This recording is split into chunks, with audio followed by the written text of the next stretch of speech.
السلام علیکم ورحمت الله وبرکاته. یو محترم ورور پوښتنه کړې ده چې کافرانو بندي کړی وم او دا څه اوبه نه ولې تیمم به مې وه او بیا به مې لمونځ کاوه. اوس دا لمونځونه صحیح دي که یې راوګرځوم؟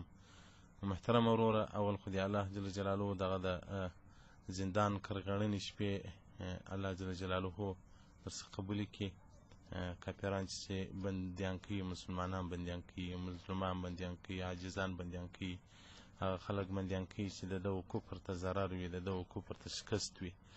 نو محترمه، حاشیة التحتوی علی المراقي الفلاح کتاب الطهارت صفحه 114 باب التیمم کې وایي اما المحبوس فی المصر، که یو سړی په ښار کې بندي وي او به یې نه کې پیدا، نو دی د تیمم ووایي، لمونځ دې وکړي، بیا دې لمونځ راوګرځي. ظاهر روایت هم دغه دی او دغه رنګه بدایع او صنایع او رد المحتار عالم ګیري او مجمل عنه فتح القدیر بحر رایق، دا ټول کتابونه زموږ د مذهب دا دي چې که سړی په ښار کې بندي و او به یې نه کې پیدا، تیمم دې ووایي، بیا دې د هغه لمانځه اعاده وکړي چې راایله سي.